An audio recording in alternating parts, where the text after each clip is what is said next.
This conference will now be recorded. Yay. All right. Okay, because there are a few new people here. We typically start with introduction, where we just say who we are and what kind of multiple sclerosis or how long we've been living with MS. And maybe if you're on a disease-modifying therapy and you want to share that, that way we can get to know everybody in the group.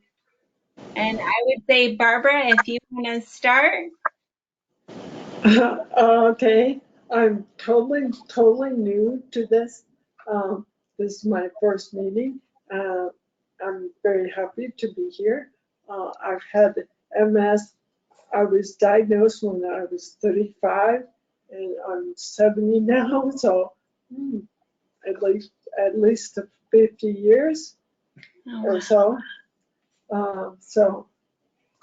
I've progressed through time. And I'm in that way.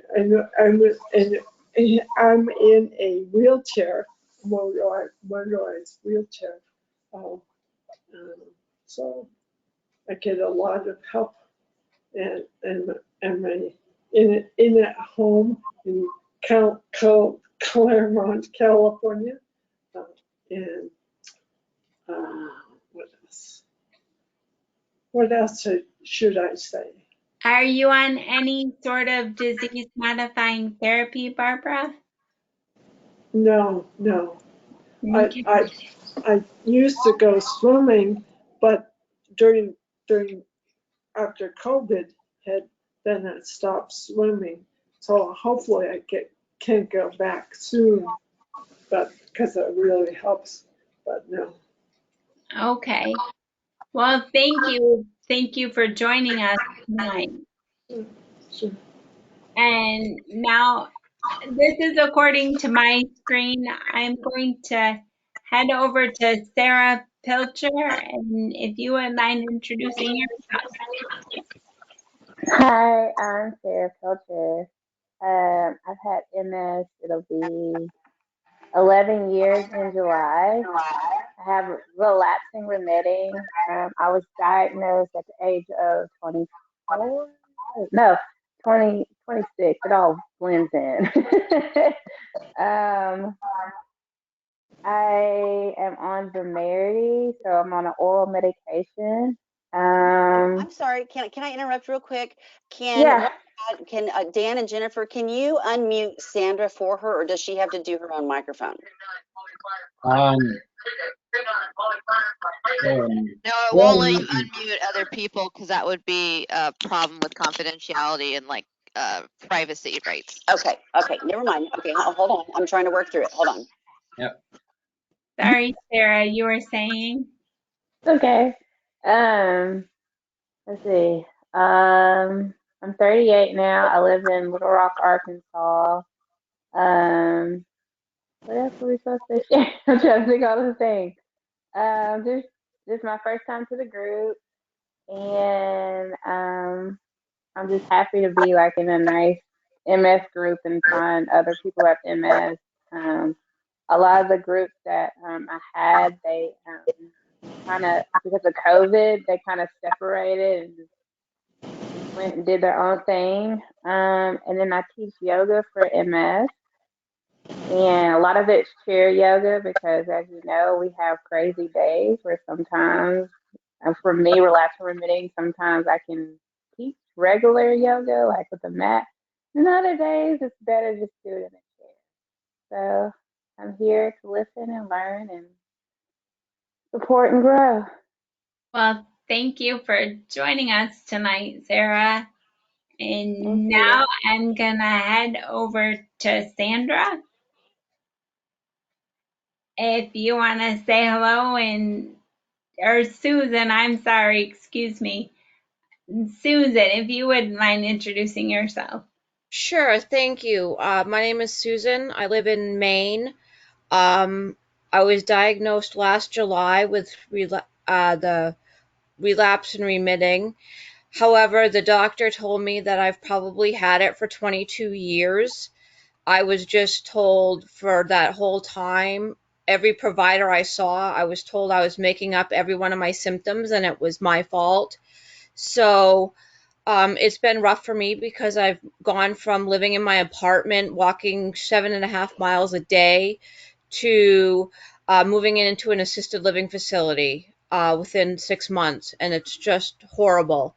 So I'm just looking to get as much information and education, and also just hear other people's stories, because sometimes I feel like I'm the only one.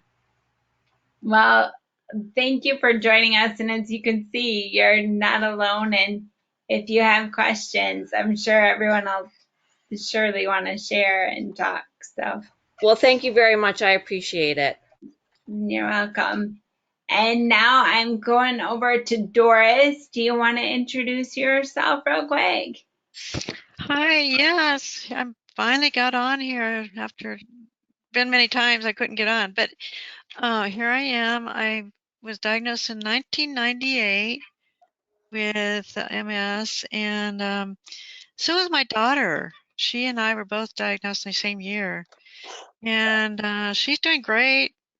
It's like we have kind of a light case, but it's kind. I think my mom had it, and I think I'm following all my mom's things that happened to her. You know, she got older. Didn't know if it was just getting older, because I am.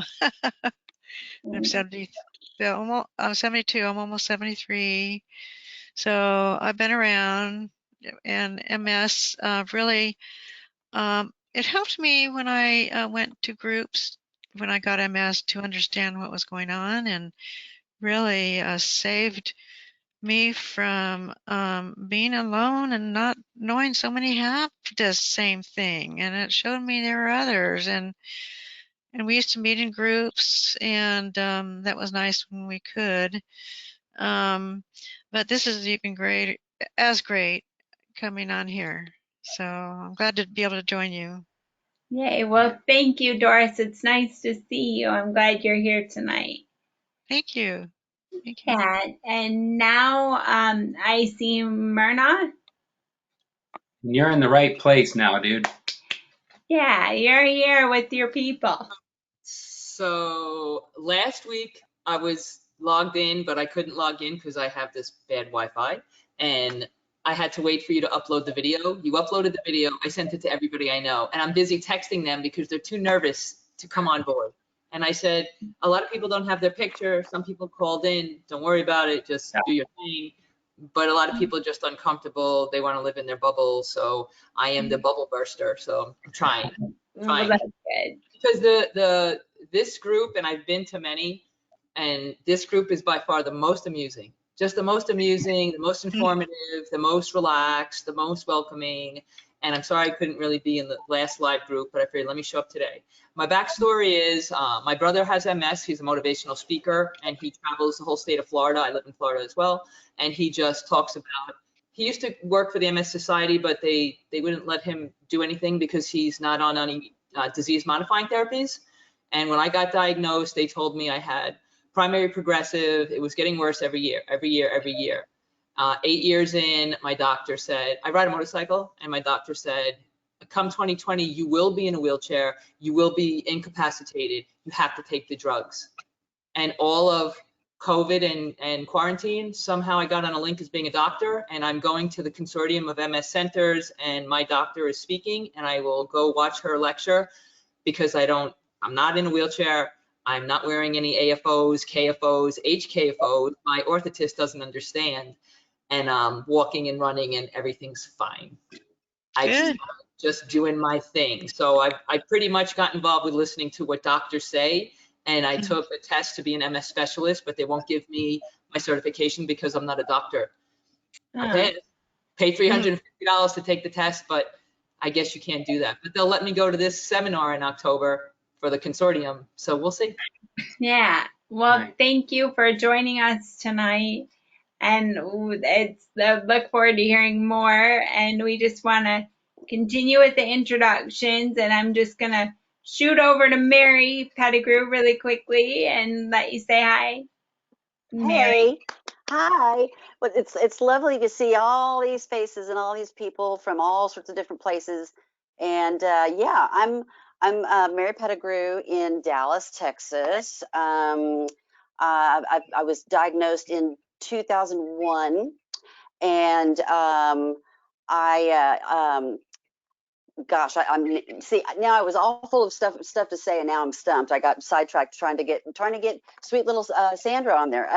Anyway, yeah, it's been quite an interesting journey, but actually I just started Kesimpta last month, and it's going really well. I did basically you do like 3 weeks once a week. You're loading doses, and then you skip the 4th week, and then they send you your first full dose, and then from that point forward you just take it once a month, and they recommend that you do it like the same day, the same time of day, that type of thing. And so far so good. But yeah, it's been really interesting. I'm involved with a lot of different projects right now. I do freelance writing for the MS Foundation, for their magazine MS Focus, involved with Healthy Voices, and actually I'm it's really cool with We Go Health is a really great patient organization, patient advocacy organization, and so I'm now involved with a Kesimpta campaign, which is really interesting. So that's like through Novartis and stuff. So we're in the baby stages of that. So there's all sorts of stuff. And anyway, so that's cool. And it's a big group tonight, and just you all keep moving. So I'm trying to like go through with the introductions, and Mary, you're sitting next to Frank on my screen. So I'm going to say, Frank, would you do the honors and introduce yourself? We can't hear you. Sorry, you're muted. Oh, 2021. Well, I tell you what, that's a good thing when I'm muted. I'm Frank Lawson. I am from the absolute center of the 48 states. I mean, if you put a dot in the middle of the 48 states, you'll cover me up. I've had MS I've been diagnosed for 24 years now. Although I've had symptoms for 38. I am on no medications whatsoever for the MS. I've had a pretty serious case of COVID, and just got a change in that diagnosis this week. They had said that it had caused COPD, and now they're saying there's a new disease or a new progression of COVID out, which is called long COVID. And they're saying that's what my situation is, although I am doing a lot better. So here I am. I'm just a guy living with MS, loving every minute of it.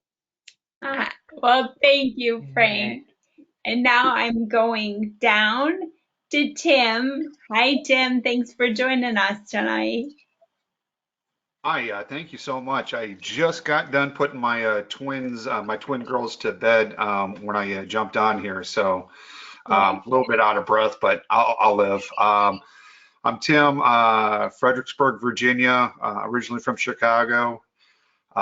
Just got diagnosed on March the 19th. CIS, so the clinically isolated stuff there. And I'm new to it and learning, and very grateful for everyone here tonight. Yay! Well, thank you, Tim. And let me just interrupt quick. I just want to say, Tim, I love that you said like CIS, and that's exactly what they call is clinically isolated stuff. I think that's a medical term, so I like the stuff. That was good. Well, I have an MFA behind my name, not an MD, but I do what I can. And on Friday, I'm finding out what my DMT is going to be. So I'm definitely jazzed to be here tonight. Yeah. What does CIS mean? I mean, I get it, but I still don't get it. You know more than I do. It's, I haven't heard that, CIS. So you mean like you don't have MS, instead you have CIS? Frank? I think it's a new drama that's going to be on CBS, like Las Vegas CIS. Well, let's get the I'm sorry. I just want to get through the See who we're partying introduction. with tonight. Yeah. So now we're on to Kim. So Kim, if you want to introduce yourself. Kim Stroh, Des Moines, Iowa, relapsing remitting, diagnosed 2012, currently on Ocrevus. Then now we're to Sandra. Good evening, everybody. How are you? Good. So I've been diagnosed since 2006, and I'm just collecting autoimmunes. I guess my autoimmune system has really been damaged in some way. So it's RA, MS, rheumatoid arthritis, fibromyalgia, and on and on. I just live every day, and if I have a good day, I have a good day. If I have a bad day, well, it's a bad day, and I just enjoy whatever God gives me on that given day. Well, that's a great attitude, Sandra. Thank you. And thank you for joining us. And now I'm going to head over to Mike Pettypool. If you want to say hi to everyone, Mike. Hello, everyone. I'm Mike Pettypool. I've had MS, was diagnosed in '98. I enjoy coming to this group because it helps me realize how lucky I am. And I feel like I'm the luckiest person on earth when I hear some of the stories out there. And like this evening, Susan has inspired me. She had no idea, the doctors had no idea. She's had MS for 20 years, and doubting her and so on. I feel bad for you, Susan. Welcome to the group, and others who are in for the first time or one of the first times. This is a really inspiring group. They have a good format. Dan and Jennifer do a great job. Kim is a wealth of information. And of course, Frank is in the middle of my screen because he's the center of the universe for all of us. Well, I'm sure he appreciates that, Mike. Thank you. And now I'm going to go down to Karen. And Karen, I don't know if you saw Mary Pettigrew made a note that CIS is clinically isolated syndrome. And so I know that that's kind of what Tim was talking about. But what does that mean? Just like DMT, what does that mean? Like does that mean Tim has MS, or it means we don't know what he has yet?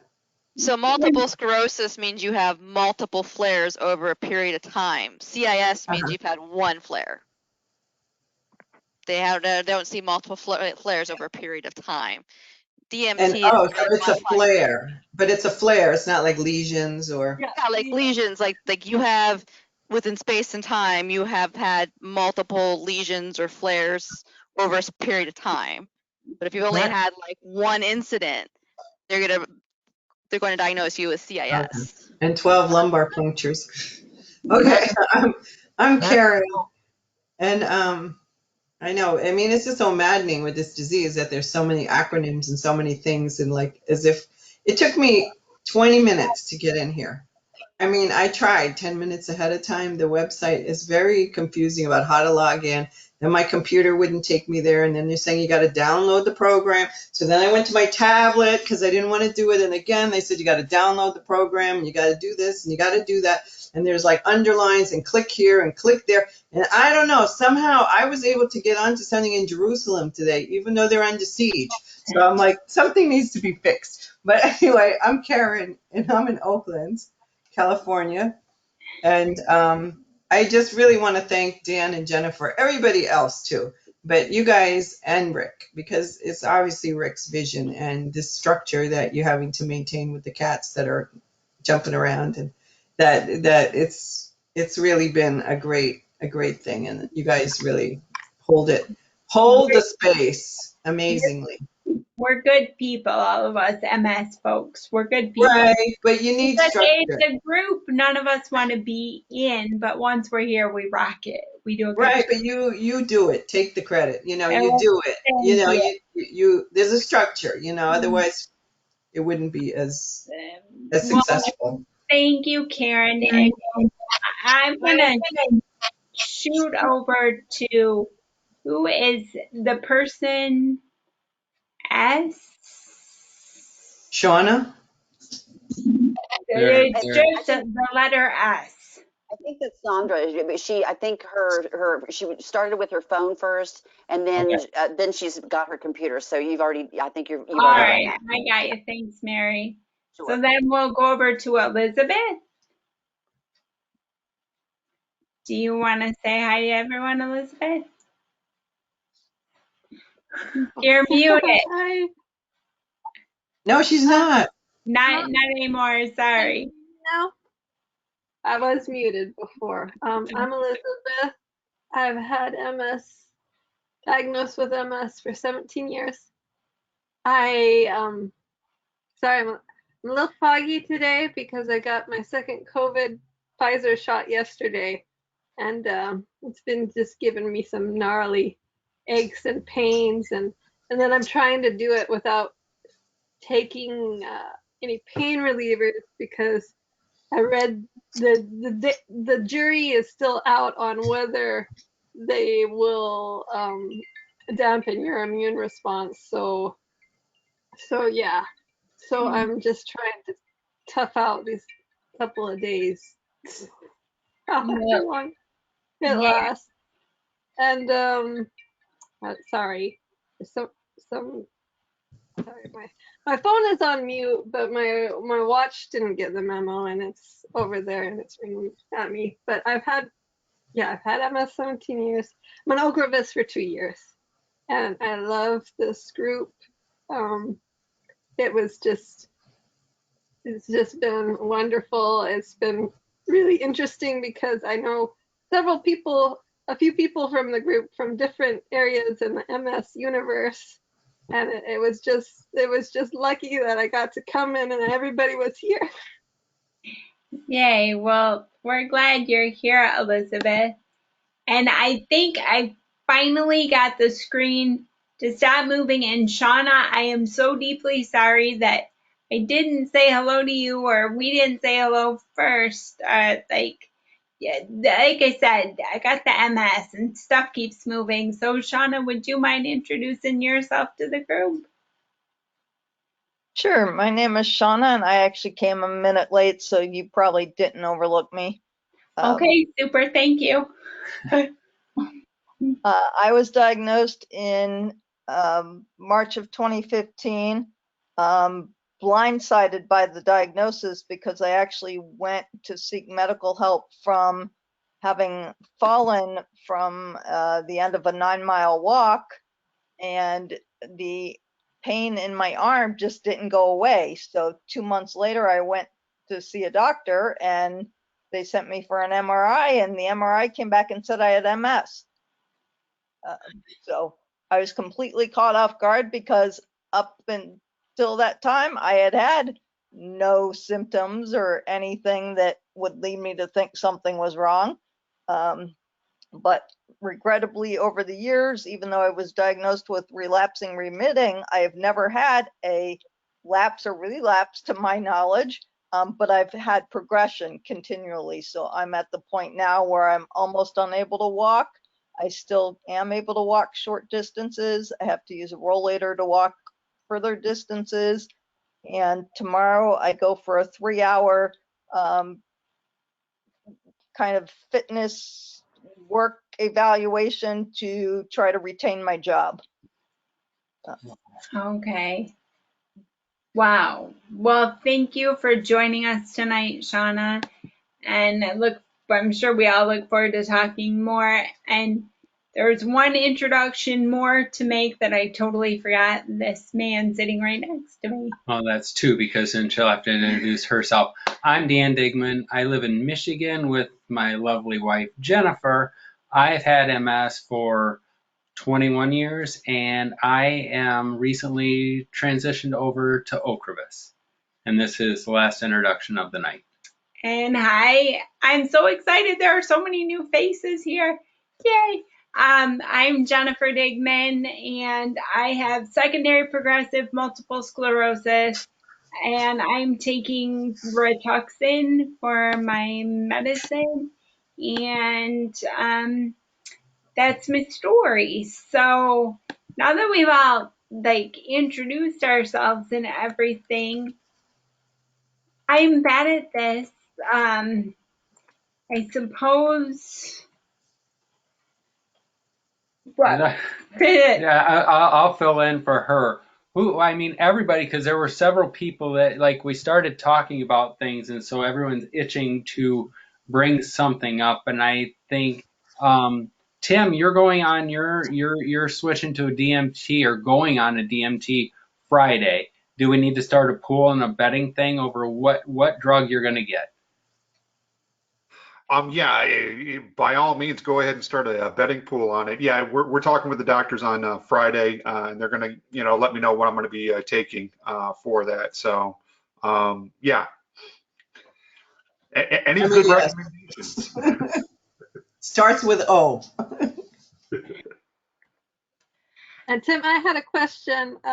Since I have little ones too, what age are your twins? And boys, girls, boy and girl? Twin girls. They're 6 years old. They'll be 7 next month. Oh, nice. My boy just turned 5, and my daughter is going to be turning 8 soon. Nice. So we're in that young kids dealing with MS stuff together. Yeah, we've talked to them a little bit about what Papa's going through. But I mean, as much as a 6-year-old, it can understand. There is a book that some wonderful woman, her name is Julie Stam, and I don't know if her new publication of it is coming out. She self-published. It was called Some Days We, and now I think the title is just Some Days. She's got a 4-year-old son, and it's a book written for kids about a parent with MS. Okay, I have homework to do tonight then. Thank you. No problem. And that's interesting. I know that it's a big group tonight, but are there a lot of people that have children? Dan and I do not have children. I know Doris said that her daughter is also living with multiple sclerosis. Right. And but she's doing well. I mean, she was diagnosed in 98, and then she continued in school, and when she would get tired, she'd lay down, and she just worked through it, luckily. And now she received her let's see, after her my memory terrible. That's one thing I have problems with, is remembering what her degree is, and that's a master's. Okay. There was time I wanted to get my master's too, but it was just MS. Dropped out of there, and I was looking for I was in computers, IT, and it's very stressful when you're in computer operations working, and just got to the point where I felt faint and things like that. It was just stress really affected me. Yeah. So I decided to de-stress my life and went on what is it? Social Security disability, and for a few years until I turned 65.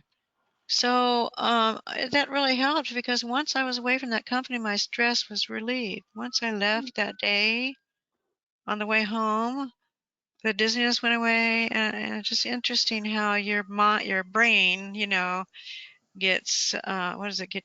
What causes that? It just gets kind of Yeah, that confusion, that cog fog. oh, I have cog fog. Oh, okay. I forget words a lot, and that doesn't bother me. My husband can handle it, so it's okay. I give him so many words, and he'll finally understand what I'm trying to say. Yeah. So, Well, go ahead. and no, I just think that, like, looking around, Doris, you're not on camera, but I can see some of the people that are on camera, they're shaking their head about stress and just how that kind of makes you mentally, like, a little more confused, just how you have to alleviate stress. Now, what a trigger that is for our MS. It's hard to talk or speak, really, for me when I'm stressed. It's like, my mind is not working very well anymore like that. But that's okay. I accept me for myself. That's how I am, and can't change that, and just want to stay as unstressed as possible. And I'll be seeing my daughter finally, now that we all had shots. So we can get together, and I won't have, no one will be stressing over that because we all had our shots. So, Well, or, that's sorry. good. It's good. I'm happy to hear that you're able to see your daughter and get together. That's gonna be wonderful. I can't wait. Yeah. So, I don't want to like pick on people, but I'm picking on people. Susan, you're new here tonight. How are you doing? It depends on what day it is, what time it is. I really feel like I've lost, 99% of my life. And it breaks my heart. I had to give my dog to a family a couple miles away. I can't do anything like I used to, which is why I had to move into assisted living. And there are times that I really just feel defeated and have these huge meltdowns or outbursts because my brain is so damaged now, and it makes me angry that the medical community are the ones that did this to me. If they had listened to me 22 years ago instead of sticking me in the psych ward, I wouldn't be the way I am today, and it just breaks my heart. Oh, yeah. Yeah. I'm sorry.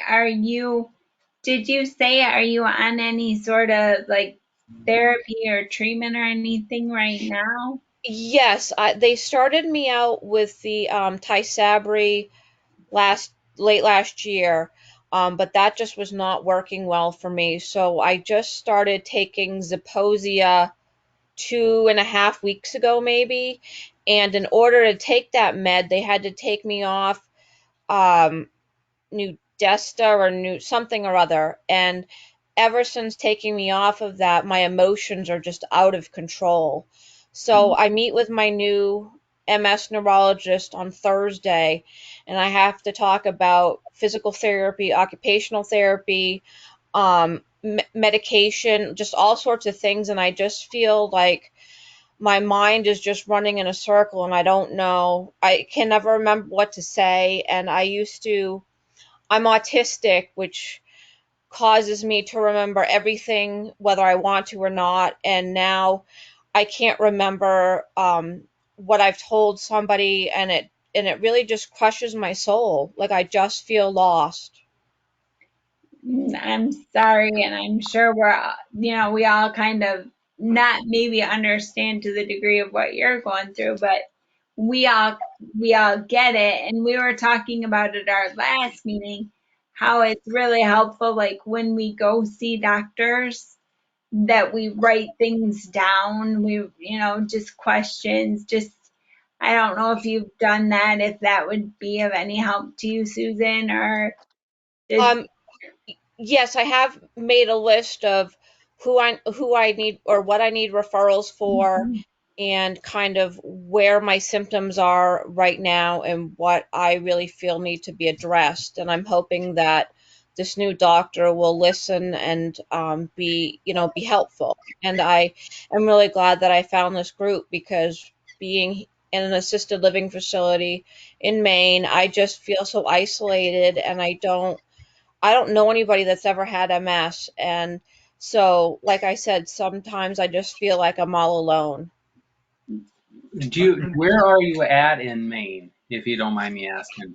I live in Bangor, which is about 2.5 hours north of Portland. Okay.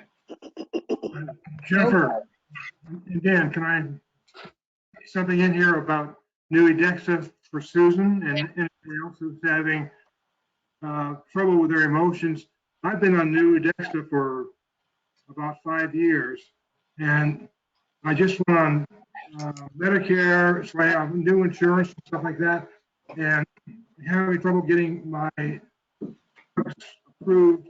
And Newdexta is the one they're hammering me on. And wrote the letter the other day, say, you can take me off of anything else. Please let me get the Newdexta. I can't survive. I can't present myself in public without Newdexta. It's I cry at baseball games. You know, who cries at baseball? Yeah, I do. And it's really helped me manage probably a lot of other parts of my brain that sounds like you're having trouble with, forgetting and not being able to come up with the word you need and so on. And but don't let them take you off Newdexta. I don't know why that's interfering with the program, but there's a ton of MS drugs out there, and maybe next time you can tell me why they suggest you stop Newdexta. It doesn't make sense. Yeah, well, what happened was the neurologist that diagnosed me, he left the practice in April, and I hadn't seen him since November, and it took like 3 months before they decided what to put me on after I had to stop the Tysabri. And so he just started me on this medication, and they just said, we got to take away the Newdexta. And I didn't realize how helpful that medication was until they took me off of it. And I just am a complete disaster. And so I'm hoping when I see my new neurologist on Thursday that I can explain to them that, being on Zeposia is not going to work, because I really need my Newdexta. And I'm hoping that they'll listen to me. You can call Newdexta people directly or get them on the web or something, and they'll sign you up without having, I don't think you need a prescription for a while, but you can call people directly and they should be able to help you. Okay, I appreciate that very much, Mike. Hey. Yeah, thanks, Mike. And I see that there's a new person joining us tonight. Hi, Tracy. You're muted. I think you're on mute.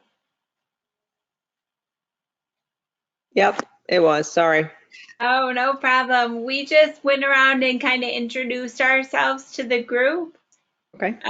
If you feel comfortable. Sure. But I can't see everybody. I can only see like 4 or 5 people right now. Yeah. Myself. Is that normal, or because I think I heard more people talking than I'm not seeing? Yes, there are some people that don't have cameras, and then depending on your camera, it may not show everybody. Okay. Or if you're on a tablet or a phone. Yeah, I'm using my iPad right now. Yeah, I'm Tracy. I'm in Florida now. I'm living in Florida, from New Jersey originally.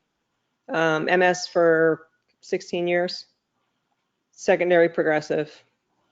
So I'm not taking anything now, and I'm not going to anymore. I've taken probably just about everything there is. That's from the beginning to now, and I'm over it. I'm not. It makes me worse. The last 2 really did me in. So I'm done with the drugs. Don't want to do it again. Don't even want to talk about drugs with people. No doctors or anything. And I told them. So I understand it works for some people, but it does not work for me. Well, good for you being strong and being your own best advocate. You know your body. You know your body the best. So thanks for joining us tonight. And yeah. I have to be honest. Oh, sorry, my dog. I cheated a little bit. I watched the video from last time before. So I saw a bunch of y'all on there. So I kind of have a little bit of an idea who's who and a little bit of what's going on. Okay. So, which was interesting. Yeah. It's from everywhere, I guess. Well, thank you for joining us tonight. Sorry I was late. Yeah. That was probably the reason I was late. What kind of dog do you have? He's a rescue, Ridgeback mix, and the other one is out with my son, but this one decides that it's still time to bark, apparently.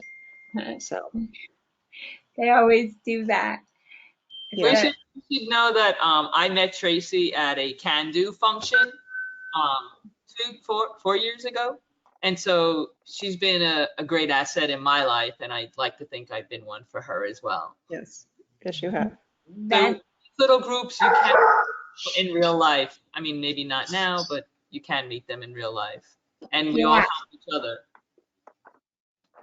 Yeah, that is true, and I'm glad.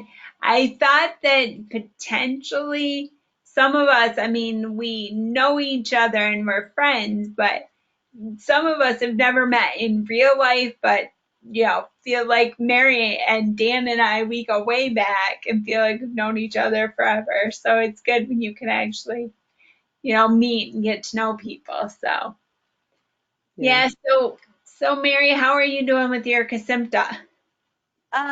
It's very new. So it's in the early stages of things. But but just kind of backtracking, some people know this about me and some don't, but I've been on 7 other MS drugs in the years past, and just horrible side effects, or they stopped working, or something else happened to cause things not to work. And so I basically said, I'm done, no more, that's it. Some progressive things started happening I could tell they were happening over the last few years. And then when I started talking to somebody about, I heard about Kesimpta from Damien Washington. Some of y'all may know him, some may not, but I had never heard about it. I looked it up, and the key thing for me to try it was I was progressing. I know because of writing, I was noticing I'm having more cognitive issues, and it was taking me so long to get a thought out. And so I thought, and plus the side effects were much more minimal compared to the other meds that out there for me. And so I thought, okay, I'll give this a shot. No pun intended, a shot. But I told my doctors, I said, if this does not work, if this causes any grief, side effects that I can't handle, then I'm done. And so we've got a mutual agreement there. But I've been through. This has nothing to do with Kesimpta, or maybe it does. I don't know. I've been through the worst IBS flare. In my opinion, this is actually, I've been on the phone and in conference with my GI doctors for the last 2 weeks. It's lasted for over 2 weeks. Today has been an awesome day for the first time. And but what this did, I mean, it's been so frustrating because with MS, you always read, it's like, bladder and bowel issues. Okay, well, there's that. Okay, so what does that mean? So bowel, there's and bladder, there's incontinence, or then there's a lack of elimination sometimes. But then when it goes into a different realm and turns into IBS, that means different things to different people. But then even when you're in that stage, then it's like, now we're looking into, is this going to be now Crohn's and colitis? Several people have mentioned the piggybacking of when you have one autoimmune disease, it's not uncommon to accumulate, some others. Dan, you've said before that we all have to be very careful when we have a symptom or we have something that takes place in our bodies or whatever. It's not always MS. I know, Dan, you talk about that a lot, and that's a big thing with me, and it's like, yes, you're exactly right. And so I'm frustrated with my neurologist because she's kind of blowing me off with all that. But my GI doctor is great. She's more of a she's good at combining functional medicine with what's the word? It's more integrative, functional and Holistic. conventional. Yeah. So Okay. functional includes holistic. So meaning like, exploring diet, exploring different things and different therapies that are not a prescription. You know what I mean? Different things to make you feel better, different ways to address the condition. So I guess what I'm saying is it's really a conundrum. And then when I was talking with my GI doctor, she said, "Are you taking any new medications?" I said, "Yes, one." And so I said, I chose this mainly because it did not list anything as far as having GI distress. And she said, well, actually, she said there is in the trials, had an 18% possibility of chronic diarrhea. I'm like, okay. And so I brought that up to my neurologist, and she blew me off. So that's why I said, if this doesn't, who knows? Maybe I'm predisposed to this, but then again, is this just a totally different thing, a different condition that I have, or did it start with coming from MS? I don't know, but I have to say it was horrific to the point that the diarrhea was days, and I've had no appetite. And so therefore, I'm still, when I walk, I still can barely walk because I'm cramped so much. So I'm drinking a lot of water that has electrolytes in it. Tons of water. So my bladder is really happy. I'm eliminating, my bladder is great. But yeah, severely dehydrated. It could be, gastroparesis. That's the thing that drives me crazy with all of this stuff. It's like you have to play the guessing game and play detective. You have to do your homework and don't just rely on asking your doctor for this thing or that thing. You have to spend time on it, and because things could be a variety of different stuff. But yeah, it's I guess the only good thing that's come from this is it's opened my eyes to, oh my God,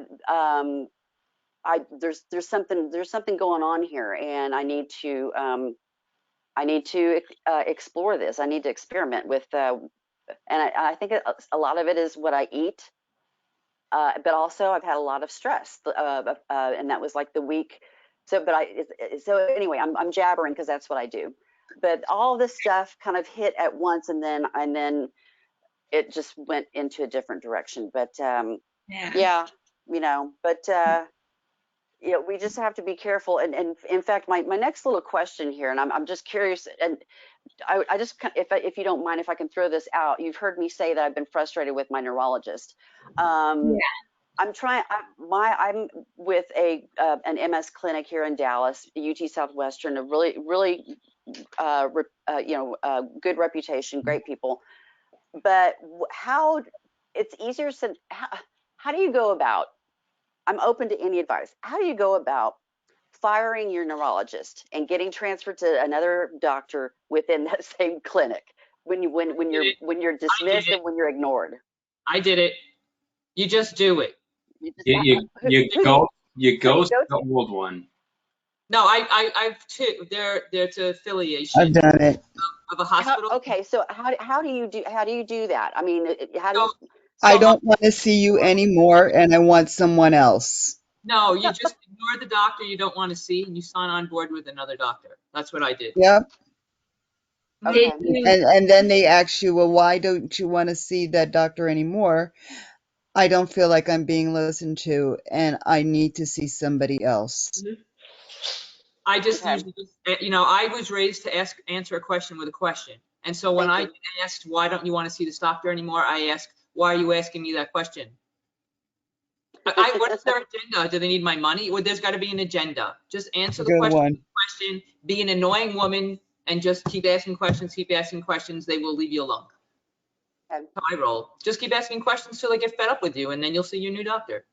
Yeah, I mean, there are two that I've got on the sidelines as far as who I want to be. I want to be my doctor, and I have friends who have them as their doctor. I'm like, God, I'm so jealous. And I also have friends who have literally left. Stop. You're storytelling. You want the doctor. Don't tell me about the friends who have the doctor. Just make an appointment with said doctor. Make the appointment. That's it. I know. I'm storytelling to you. That's all. Just make the appointment. Stop talking about it and just make the appointment. Just go through with it. Can I say one thing about the problems you're having with your stomach? Is when I might be lying down, ready for sleep, and my stomach just starts getting this. It starts kind of. I guess it's like a muscle cramp. But it just does that for a few moments, and then it goes away, and then it comes back in a few moments. It's like it's on a rhythm. So what I've tried is is massaging the area, trying to get things moved around in your stomach with your hands, etc., like they do with a vibrator. I have one of those, and I sometimes put that on my muscles and my stomach. That might help it move it. Moving the stomach around. Well, that's a good point, and I do that. I mean, I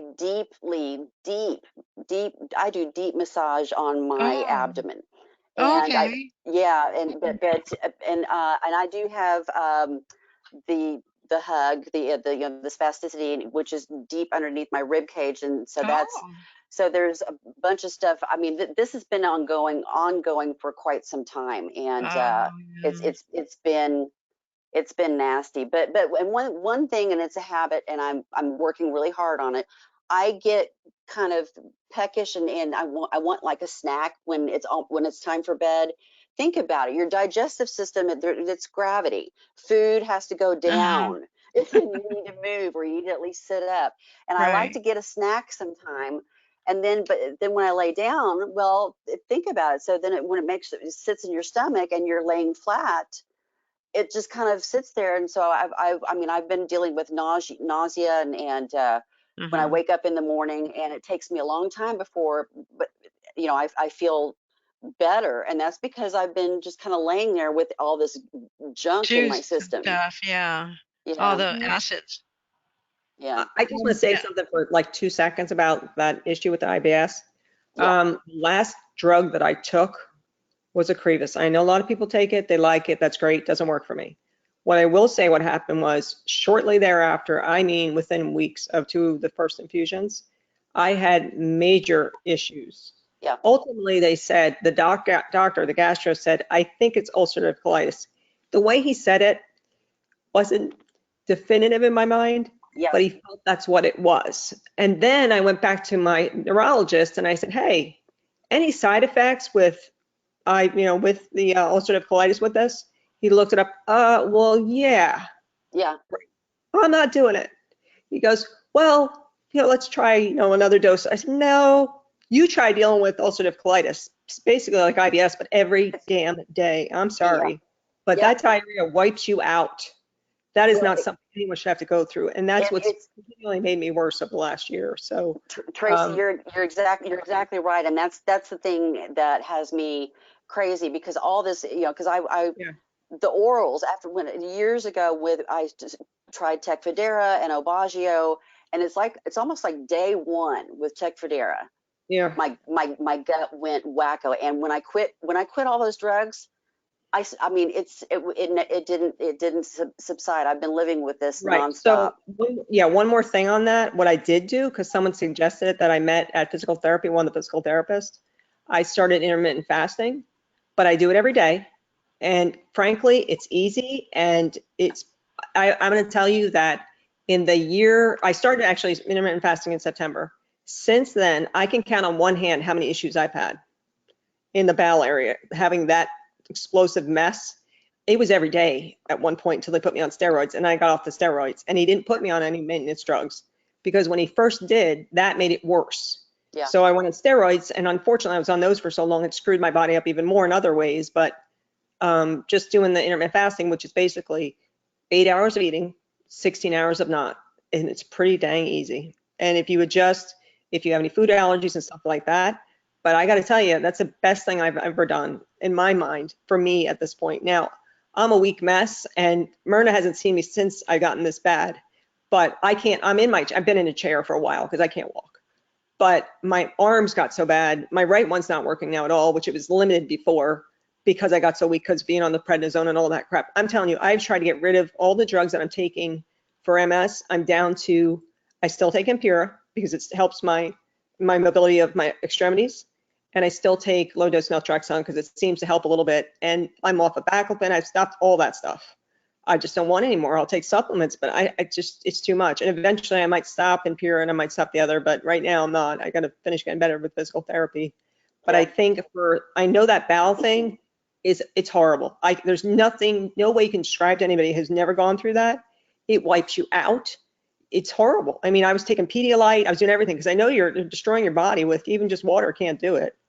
But it's just you're right. not a way to live. It's horrific. It took over. I felt like it's like, okay, I kept looking at my phone. It's like, do I need to dial 911? I mean, because I was like, any second, I felt like I was on the verge of being done. And you know, it's something that I have to put as a major priority. I mean, I really do. So if you want to message me in the little chat box where I can find you, that would be lovely. And Tracy, that's Mary Pettigrew. Okay, Just to introduce. And Tracy, Mary, I'll send you a message, Tracy, on the little chat thing if you can see. Okay. If you can see it. Okay. And Mary, when you were asking about the doctor, I know that Elizabeth said she wanted to say something or she raised her hand, but really quick, I just say hi to Robert because he just joined us. So, hi, Robert. Hey guys, how's everyone doing today? Good, thank you. How are you? I'm pretty good. Thanks for having me. Yeah, well, we're glad you're here. And did you want to just like introduce yourself real quick to everybody that's here? Oh, hi. I'm Robert Giles, newly diagnosed, and yeah, just trying to figure out where I'm going in life. What's going on with me, my body, and my new journey. And I don't want to be a matchmaker, Robert, but Robert, that's Tim on the screen. And Tim and Robert, you're both relatively newly diagnosed, and I thought you might be good people to connect with because I don't know if there's anyone else. Tree, who is normally with our group, is not here tonight, but she is relatively newly diagnosed as well. So I just wanted to connect you too. And then Elizabeth, I will shut up and you can say what you were going to say about the doctor. Well, I see Mary Pettigrew stepped out for a minute, so I don't know if she gets back. What I was gonna say was just that some MS specialist office have a social worker there, and so if she feels awkward asking, not knowing how to go about, telling the neurologist, because it's an awkward situation, I don't want to see you anymore, I want to see somebody else. Maybe she could talk to, if there's a social worker at the office, she could talk about the issue with the social worker and smooth it over. And that's a good tip, good advice. So thank you. Well, we'll just have to tell her when she comes back. Yeah. There she is. There she is. Mary Pettigrew. Pettigrew alert. Pettigrew alert. Oh, Mary? She probably get an earbud. Oh, she got her earbud. Hey, Mary, I was just saying that some MS specialists offices have a social worker that works at the office, and you Yeah. could go to the social worker to say, this, I'm just not vibing with this neurologist. I don't feel listened to. I want to see someone else, and then you could do it without hurt feeling. That's a good idea. And yes, I've had lots of telehealth meetings with her name is Catherine Treadway, and she's awesome. She's a great therapist and great social worker. So that's a good idea. And with telehealth, as far as those conversations, those are recorded. So I'm going to work on that, though. All of y'all have given me some really good input and some advice as far as moving forward, as far as because I love all of my specialists except for her. She's and therefore it's just been, and I've got enough stress. I don't need another stress with the doctor that's supposed to be good for me. So thank you. And I think, Elizabeth, that's good advice. And I just wondered, like, if you're not feeling like your neurologist is exactly filling all your needs, or if you still have questions, would a social worker, be able to help you if you're having trouble with where you're living, or with your other, like your primary care doctor or something like that? That's a good advice, Elizabeth, just to, if you're not getting the comprehensive treatment that you're looking for, to look into a social worker. Yep.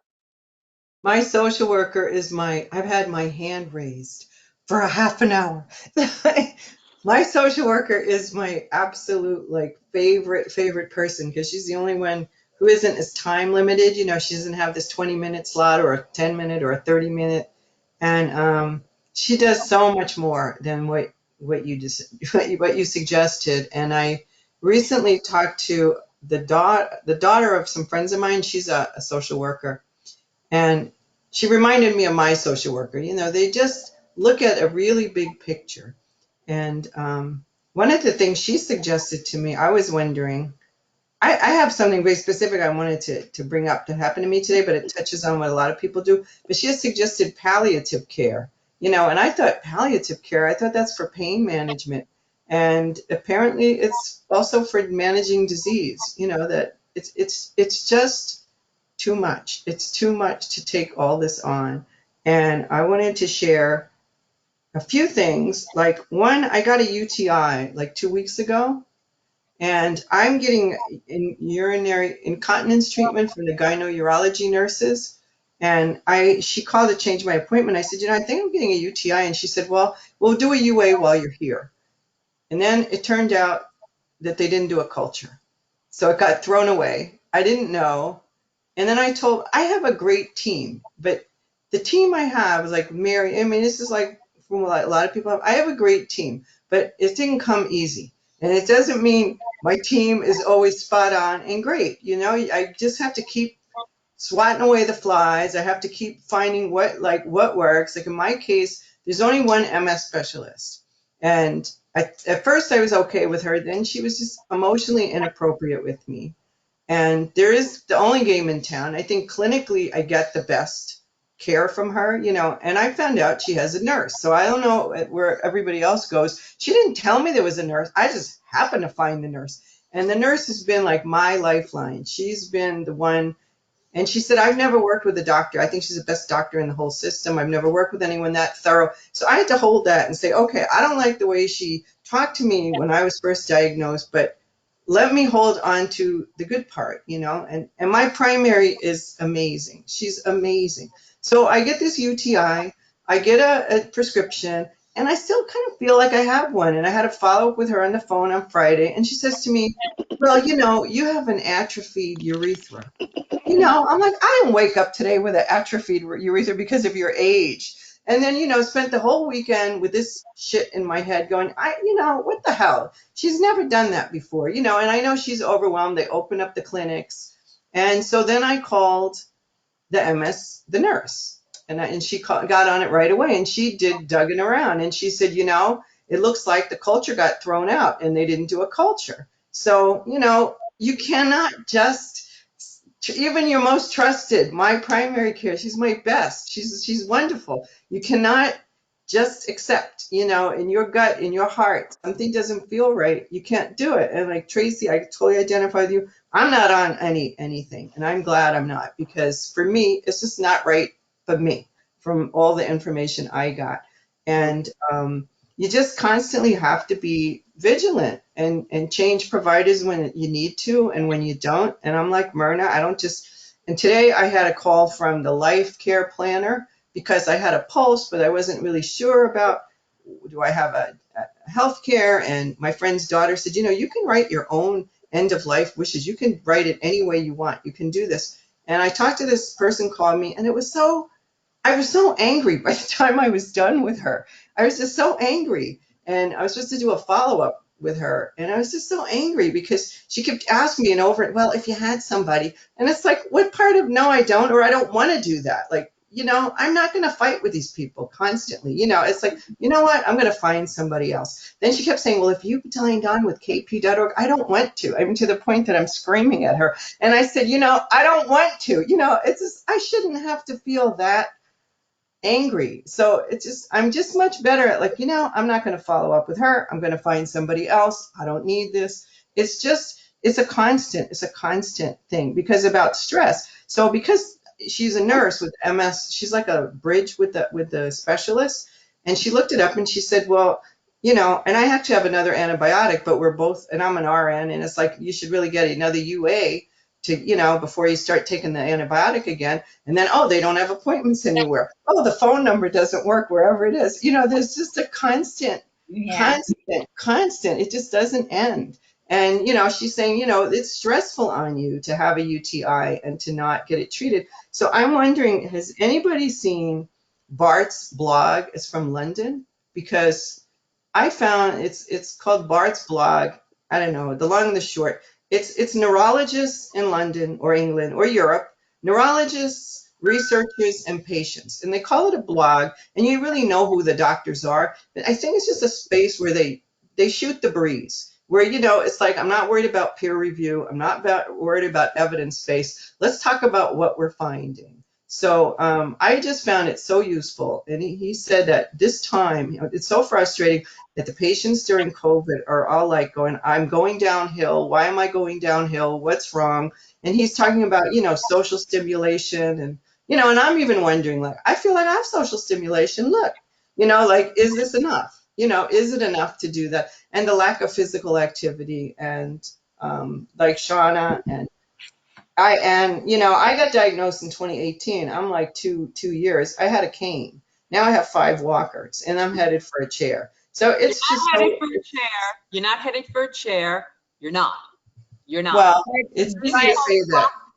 You're not my age, you know, but you're not my age. So, you know. I'm 60 years old. I got diagnosed.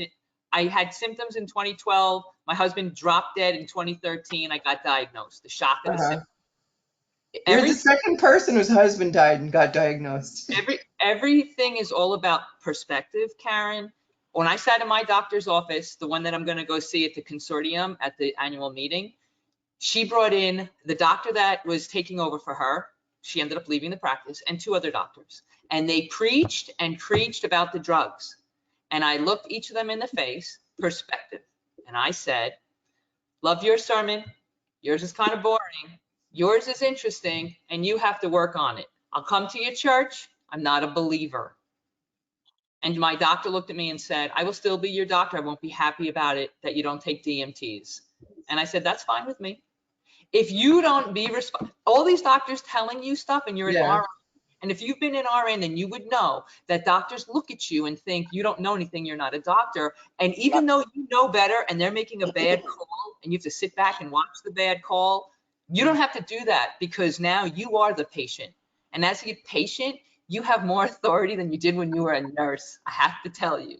You just well, that, you know, and that I know. And I, fortunately, in my primary care, when I first was asked about the DMT, I asked her and I said, what would you do? And she's very delicate. She said, for some people, that might be the right thing to do.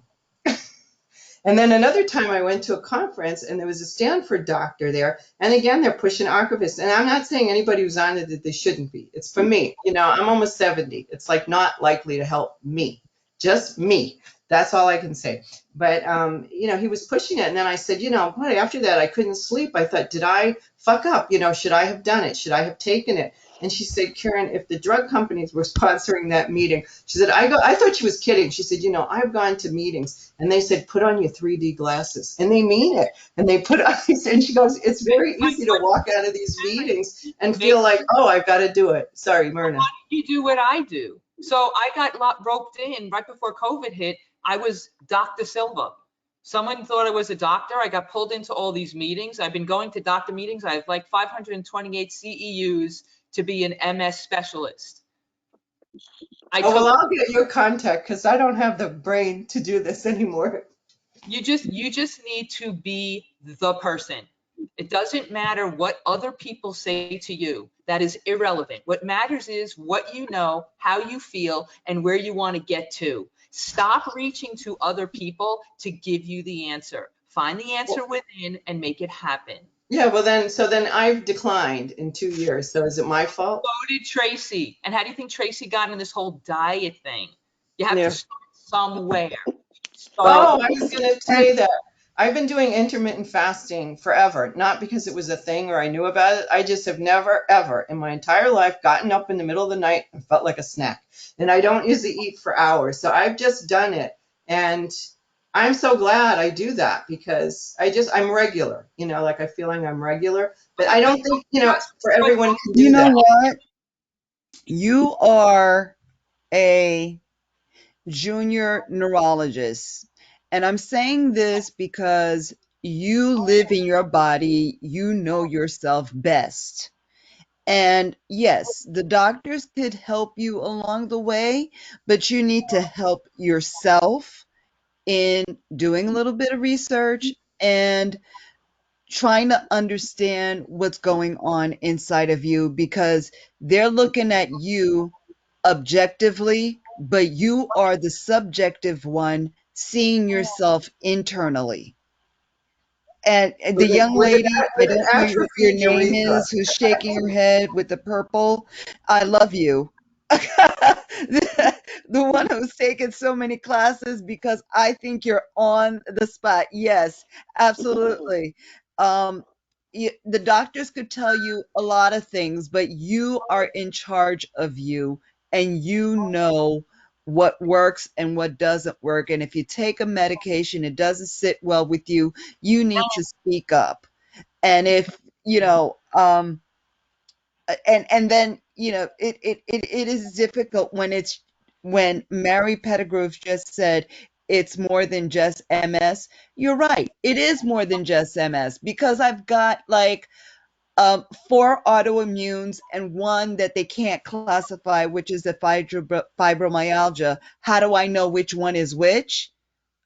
I know because I've researched it, and yes, they do overlap, but I know specifically when it's RA, can't wake up in the morning, my joints all hurt, it's raining, but that's just RA, even if it didn't rain. Fibromyalgia acts up when it rains. Multiple sclerosis, it's like a buzzing for me. It just goes throughout my body. It's like nerve related. And look, I know my body, I know what it is, and I thank you, but at the same time, they also don't pay attention, which I just wrote something on a Sjogren's page, you know, why so many UTIs and what's the cause. And doctors don't believe when you have a UTI and, oh, it's just a little bacteria. Well, a lot of freaking little bacteria wreaks havoc. And I've been in the hospital 3 to 4 times with sepsis. I'm on all kinds of pain medication. When I'm telling you that I don't feel good and I think I have a UTI, believe me, don't take it for granted. A little bacteria is okay because I've wound up in the hospital where I almost died 3 freaking times. So listen to me when I'm telling you I need it fixed now. And you are I'm your sorry that I'm own, screaming. I don't mean it. I'm No, sorry. you're I'm just absolutely, annoyed. No, you're your own Sandra, best you're great. advocate. And you shouldn't have to be, yelling at these people, like, just like I had with the nurse. I just put this Bart's blog, I don't know how you spell it, from the UK, and I brought it up because Yeah. they were talking about UTIs and that they're very prevalent with MS. That they're very prevalent, Yes, and they are. if we can only get, your general practitioner to have a standing order to treat it, because just like you said, and when you have a UTI, it starts to activate your immune system, and it's very Yes, it treacherous. does. So I don't know if anybody's heard that. That was new to me. That's why I wanted to bring it up. Yes. And, If and there, that it's really, that it's something that needs to be looked at. And so I was kind of stunned that my it own is. doctor didn't pay attention. Listen, I said, if I think I have a UTI, it's because I have one. And right. she's like, no, you have an atrophied urethra. Like, No. you have You just check anxiety. it, because what happens with persons um with multiple sclerosis is that you could get bladder stasis, where the urine just stays there and it creates a bacteria, and you're not able to expel it because your bladder is not functioning the way that it should be. So then I'm on tanzanidine, which helps releases the muscles to help them work better, and that has been a godsend for me. But at the same time, when I feel that I have a UTI, believe me, um, because it doesn't show up the same way that it does in a regular person. So get your head out the box, doctor, and listen to what I'm saying, because this is what I'm feeling, and I'm in my body and I know best. So listen to me. And I have a rheumatologist who looks at stuff, and then looks at me but treats it like I'm a robot. Can you just be a little sympathetic, or just and I don't need your sympathy, frankly. I just need you to be a doctor that opens your ears, listens to what I'm saying, and treats me. Go ahead with the treatment from that point on. May I interject the UTI Sorry, problem that I didn't mean to had? go on a rampage. That's okay, because I'm reacting to your rage for that, because I understand how these doctors don't listen. Believe me, I understand. And but the UTIs, I was getting a bunch of them, not knowing, when I was younger, and they're just coming back and coming back. So what I would usually do is just go to my doctor or urgent care center, and they can give you a test to see if you have a UTI, or they have, or I found over the counter tests. I take the test, and if it looks like I have one, then I would go to the doctor with it. Yes, There's a lot of I do that. alternatives, though. In fact, what I've done, I've actually taken the containers for the urinary tract that collects the urine. You can do And that. so when I feel that I think something is brewing, I just pee in the container and I take it to the doctor and I say, test this. Well, that's proactive. That's very good. Yeah, So test it, you're gonna because I speak think I have a UTI. whenever you have a chance. You're gonna speak and then talk. Okay. Yeah, being proactive is good. Yeah, We all you should have be to doing be. that. Yeah. Yeah. And I can only tell they didn't know I had MS. They thought it was all in my mind, like, because I was a woman, and that they think that a lot about women, that when they're going through, whatever, or the change in life or whatever, and they're feeling these things. But, finally I went to the doctor and said, after looking it up on the internet, it might have been fibromyalgia, or it could have been even MS. So my doctor said, okay, well, if you think it's MS, we can give you an MRI. And I said, yes, thank you so much. And I got it that day at Hoke Hospital down here. And then I went on a vacation that week, came back, and the doctor said, how did you know you had MS? Well, I had all the symptoms, and I looked them all up.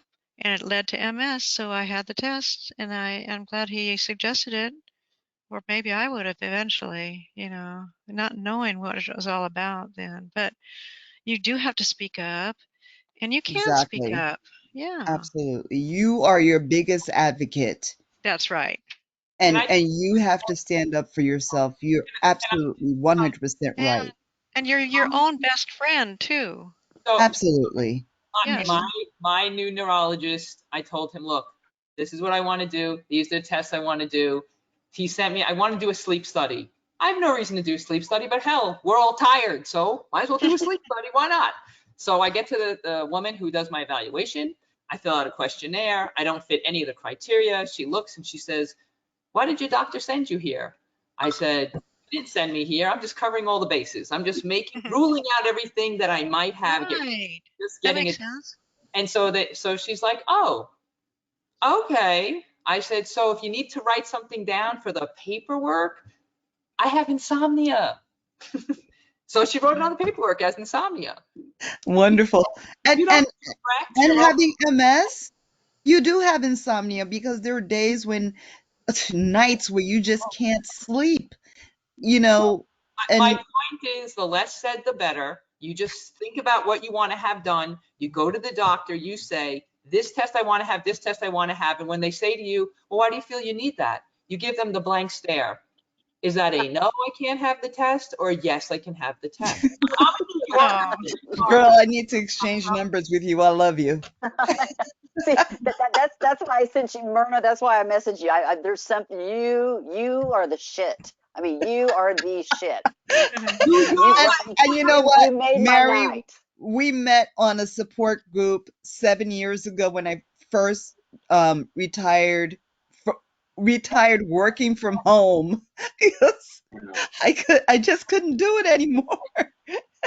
And Mary and I have been friends ever since. 7 years, met on a support group, and she reached out to me and says, I want to be friends with you, and I think you have a lot to say. And you, young lady, I don't know your name, but I like you. Well, that's what I do. I'm a connector. My background is Thank you, networking. sweetheart. So, but I find, and I love that, and especially when you're home, and I'm not married. I've got my dog, and so I love to connect with people. And when I find something, I hear somebody say something, or they post something, or they write something. It's like, I gotta know that person. I gotta find that person. And that, so just deal with it. Bear with me if I bug you and say, hey, here's my cell number. I gotta talk to you. So anyway. Yeah, love it. Thank you, Sandra. I love you so much. I found two friends there. Yourself, Mary, and also I'm in New York, and another young lady who's in Atlanta, and we've been friends ever since. And I love it. I absolutely do. Connecting. That's really good. I'm glad to hear that, ladies. That's important, that connections. And it's just really good that we're all connecting tonight. And I know it's getting close to 10 o'clock, and I just wanted to make sure, Robert, you haven't really had much of an opportunity, and I just wanted to check in, Tim, Shauna, how you're all doing, and make sure that you're getting your questions answered and thing. Oh, I appreciate letting talk. I'm okay with just listening to what everyone else has going on. Good to see everybody again. Glad to be back. I did try tecfidera, and I had a severe allergic reaction. I ended up going to the hospital. So I left for work on a Monday. I took the baby aspirin 15 minutes before the tecfidera. Took the tecfidera, went to work. As I'm driving to work, my throat's closed up. I was having an asthma attack, couldn't breathe. Just rash everywhere. Rushed to the emergency room. And they pumped me full of Benadryl, steroids, and all that other good stuff. So I was a little discouraged. I thought that might be a good option after talking with my doctor.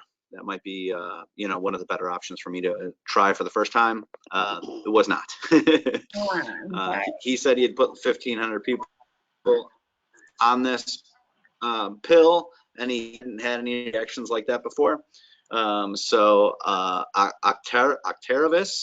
I believe the 6-month injection is what I'm going to attempt next. Anyways, I don't know if I'm very scared after that last meeting at the ER. So I'm not looking forward to taking it, but I do have a injection scheduled for the 21st. I've been doing the Walls protocol diet. The brain fog has let up some. It still did not change any of my balance or slurring issues that I experience. But all in all, I'm feeling pretty good. I'm actually on vacation right now with my my mom and my sister. A chance to hang out, spend some good quality time with them. Robert, can I ask you? Oh. Yeah. Can I ask you what that diet was you were talking about? Oh, the Walls protocol. How do you spell that? WAHLS. AHLS protocol? Wow. Do we all know about that? I do. Yeah. Yeah. Oh, that's new to me. Thank you. Yeah, I have my thoughts on that. I'll just leave it be, just to be honest with you, but that's okay. I think it's good to eat Okay. lots of So fruits. good, bad, indifferent. I don't know. But yeah, basically it's fruits and vegetables. That's what I'm eating, and it's awful. It's miserable. I'll give you that. But my brain fog does seem to be better, or but that's all it's really helped with is the brain fog. So like I said, I'm kind of nervous about this this new injection after what I experienced. But just know that I'm already in a hospital setting. So if I do need to go to the ER, I'm already upstairs. They just sent me from upstairs to downstairs. If anyone else has had any experience with that that drug, I'd be open to hearing your thoughts on it. And Robert, there are a number of people in the meeting tonight that are taking Ocrevus. I believe that's the infusion that you're talking about. Every 6 months. Yeah, there are a number of people that are here. I'm just looking. I just switched to a night and I took, the nice thing is they put you like a half dose and then wait 2 weeks and take another half dose just to settle yourself in. I had no problems with it. So I don't know about anybody else who was on the Ocrevus. Looking at you, Elizabeth, looking at you, Kim. Yeah, anybody else? I haven't had any problems, and what you said, Robert, about being in the hospital already, that is the nice thing about Ocrevus is that whether it's an infusion center or whatever, you have nurses checking up with you, checking to make sure you're doing okay. They give you a Benadryl and a steroid as a pre-medication before they give you the infusion. And they just really check. All my nurses have just really checked in, and like one time I had like a slight case of cotton mouth, and they just kept checking in on me to make sure that it wasn't getting worse. It resolved, and I got through my infusion fine. But I've been on 2 years and no problem. But it's always I like the Ocrevus, that the drug and the protocol to administer that they are very mindful that everyone is different, it seems, and that everyone might have a different reaction to it. So they're really careful about the administering. Hold on a minute. Okay. Hold on a minute before you go, our favorite tap dancer. Did you want to say something about the diet?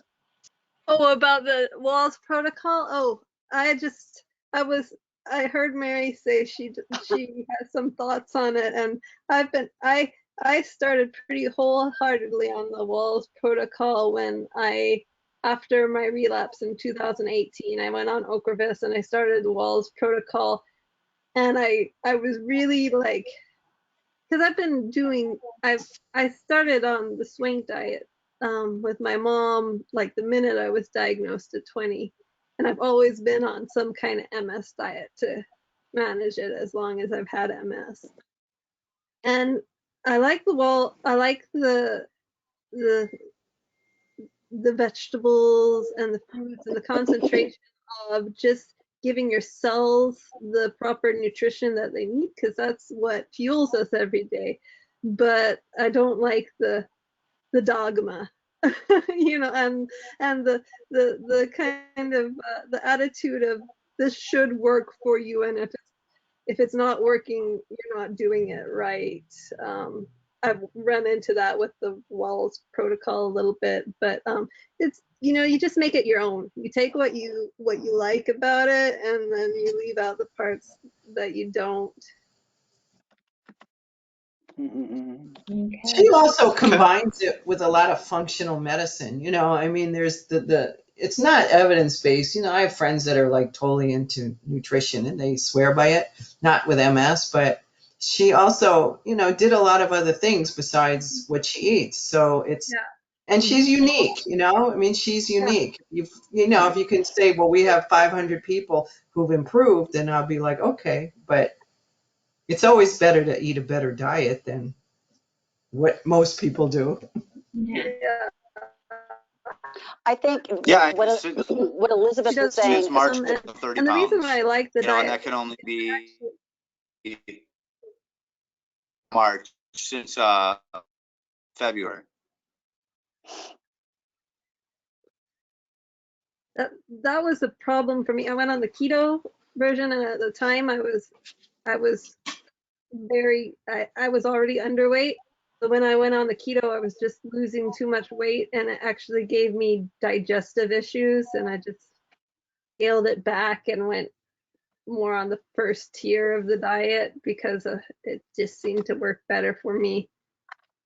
I think that's like the consensus, Elizabeth, and just like seeing around like the head shaking, that just diet is really important when you're living with multiple sclerosis. That's one thing that you can control for yourself that really seems to help. And Mike, were you nodding, agreeing with that? I'm going to leave the meeting. I want to thank everybody. And Okay, well, thank you, Mike. It's good to see you, Mike. Yeah, good to see you. Our next meeting is Tuesday, May 25th. All right, take care, Mike. Bye, Mike. Bye, Mike. Can I just say one thing? Some of you just heard me say our favorite tap dancer, and I know some of you haven't been in the meeting before, but if you haven't seen the session that Elizabeth did for Solo Arts Heal, which is a program we run with a theater company in San Francisco. I put the link in the chat window, and it's definitely worth watching. I think that all of you who live with MS will really enjoy. I'm not going to ask Elizabeth to comment on it, but I will ask. I'll comment on it. Okay, or the Diggmans, or Kim. You comment on it, Kim. Go ahead. Well, I just want to tell Elizabeth. So I did tap dancing in like elementary, middle, high school. So for me, I loved watching her tap dance because it is the first time that I've actually had a concrete example of how MS affects someone, because I could see how Elizabeth would move and her smoothness, and then I could see how the MS would affect it. And that was like the most clear-cut example for me personally, and it was incredibly powerful for me to watch, because I see her smoothness, and then she'd like have issues like she's holding onto a chair or she's having balance issues, and I'm like, oh, I see how the MS works. And that's like the first time I really could be able to see it so like night and day. Like it was so clear to me. I could see your MS, and I could see you the tap dancer, and I could see your MS, and I could see them like interchanging with each other, and it was like completely eye-opening for me. It was like, oh my God, this is so like, yeah, that's MS. But something that's always invisible that we can't like explain. And then I see that and I go, oh yeah, I can see Elizabeth. And because of my dance background, I really get it. It's just like when I go see a ballet, I'm like, oh my God, did you see that? Like what? Like they make it look like it's so easy. You don't know how that moves. And I see her do it. I'm like, oh yeah. So it was really cool for me to see the interplay, and it was very just obvious to me. And it was the first time I could really see the interplay of you and MS and how you guys work together. So I loved it. I was just like, oh, this is so great. I just was like, really, I was not expecting that at all. I gotta tell you, it hit me the same way. I mean, I found that so powerful, because it's really shows, you know, here's somebody who grew up tap dancing, knew exactly what to do, came as second nature, and now you can see that the MS, you have to think about everything you're doing, and you've got to concentrate so hard to stay upright. And I just, now it wasn't just the tap dancing, the story was pretty good too, wouldn't you say, Kim? Yes, the story was good too, but I'm more familiar with that. But to see it visually, because I'm a visual person, was like, I've never seen it visually where someone could show me so easily. Yeah, thank you so much, because and I know exactly what you're talking about, Kim, because when I did the like toe heel, it hurt my spine, and I really needed the support of the cane for those. And then when I do that, there was a turn that came so seamlessly, and it was like the dancer part of me just took over for a minute, and I don't know how I did it. It's like part of me still still can do it.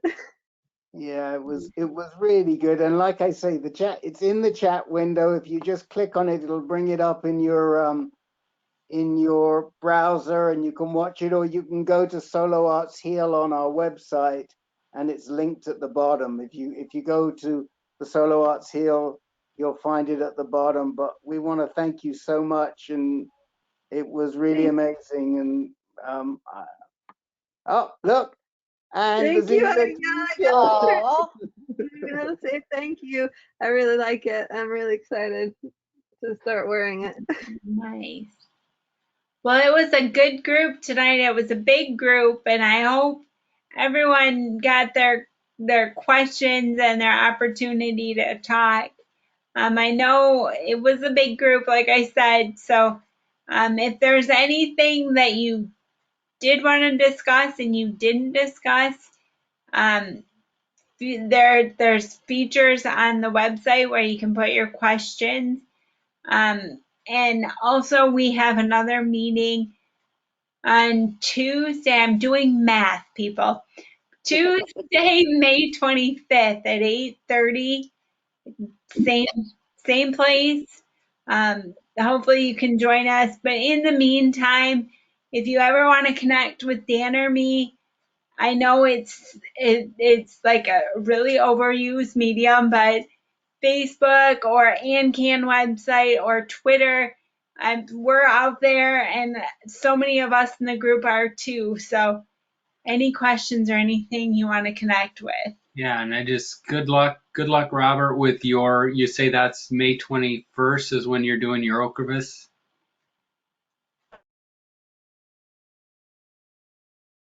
Yeah. Yeah. And then Tim, good luck with your decision. We didn't get the betting pool down, but I'll send emails out and I'll do like a pie chart saying whose money. So, but thank you all for coming tonight. And if anybody else have anything, or if not, I'm gonna go to bed. Will you hold on just one sec? Because I want to talk to you about something. Will you tuck me in, Rick? Sorry? Yeah, no, oh wait, no, I'm good. I mean, we all have to leave. You're saying everybody leave so I can have a little tete-a-tete with Dan and Jennifer? Is that what you're saying, Rick? I'm saying when the meeting's done, I just would like Dan and Jennifer and Kim and Frank just to hold on because I want to talk about some programming that you were interested in doing. Okay. Yes. And I tell you what, I like this whole urologist thing. Karen, we've got to get something put together, and I apologize if I haven't done this sooner, but I will reach out and just see if we can put together something about urology and urologists. So, Well, we don't even know if who you talk to is going to be the right. I just want to put in a big plug, not just because I'm an RN, but I'm saying with everything I've been through, with all this, because everybody's saying my doctor, my doctor. I have to say the nurses, all of them, for everything, have been like stupendous. And I told one nurse, I said, it's not that you think outside the box; it's that you think. Thank you. And so Thank you. don't I don't know underestimate. your name, but this is Sandra, and I'm a nurse too, and I completely understand what you're saying. I wish some of these doctors were nurses because they force you to do care plans, and care plans look at every aspect of the disease and how you're going to deal with it. And for a minute, if these doctors would do that instead of just prescribing pills, it would be useful to the patient. yeah. Mm-hmm. They also they know the nuts and bolts. They know the nuts and bolts of how you do this. I mean, today I called the immunization clinic, and they're like, I called the lab for you to find out if you can just walk in. I mean, the doctor's not going to do that. The nurse is like, hey, just bring in a sample. They think they just go, well, what's the next step? So anyway. Yeah. Well, I think that you're right, Karen.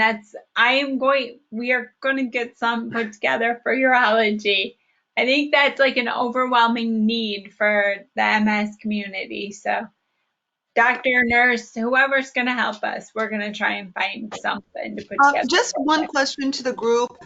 I'm allergic to all antibiotics, practically all of them that are for UTIs because I've had them so frequently.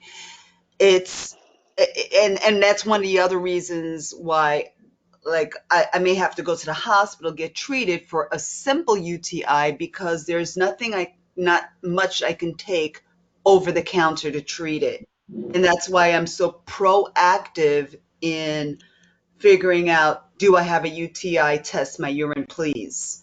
Yeah. Because we use it so frequently because our bladders don't function the way that they're supposed to. We take a larger amount of antibiotics to treat it, but then we become probably hypersensitive to the medication. Sandra, have you ever tried the over-the-counter medication D-Manos? D-Manos. No, I haven't, but can you, I don't know type it in there.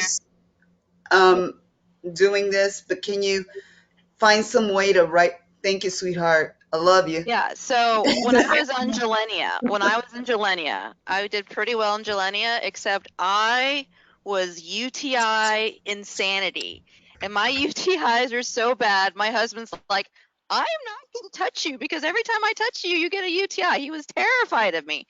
So I did a powwow, and D-Manos is like, you know how they do cranberry, but this is a little bit more potent than that. It's a part of the active ingredient of cranberry, and it doesn't interact with like diabetes or anything. It's a type of sugar, and that has kept the UTIs away. So I take that every day, and when I had a UTI symptoms, I would just bump it up and then take it multiple times a day. You can't overdose on this stuff. It's over the counter. Okay, and also vitamin C. That was a huge game 500 changer milligrams, for me. but D-Manos. Yeah. So yeah, it usually comes in 500 milligrams. I've bumped it up to 200. And it's over the counter? Yep. But just find a brand that you feel comfortable with because the way they regulate supplements. Okay. But try it, see what you think. It's really helped me out because with me, I feel like I always have a subclinical UTI, and part of that's because of my childhood background. That's not just the MS coming in, and so I feel that kind of keeps it at bay. Nah. Kim, can I just say that you say that you were taking Gilenya. Jelena, that may help you with that? Yeah, I don't take Jillian now, but when I did for 5 years, my biggest problem were infections, and UTI was my biggest I take offender. Well, they Thank say you. that most of these new meds, a lot of them cause UTI. If you, like when we were having those pharmaceutical meetings, one of the biggest things is that you would hear, oh, and you may have UTIs. Well, that's a big problem for someone with MS because our bladders don't function normally. Right. And so So, I used to big have the issue. symptoms of like pain and blood, Yes. and then Yes. the pain went away, but I had the blood, and then I missed the pain and the blood. It's like, so what are my symptoms? I have to like literally test it. So, yeah. Bye, Mary. Have a good night. Bye, this was amazing. I mean, I've been texting into the group saying this is powerful. I mean, people, we always say, you know, use your voice, speak your mind. Well, I think we did pretty good with that tonight. So Yes, thank you. It's been a wonderful group. Have a good night, Mary. thank you. Thanks all of you. Love Yes, you lots. thank you. Bye. Bye, Shauna. Bye, Tracy.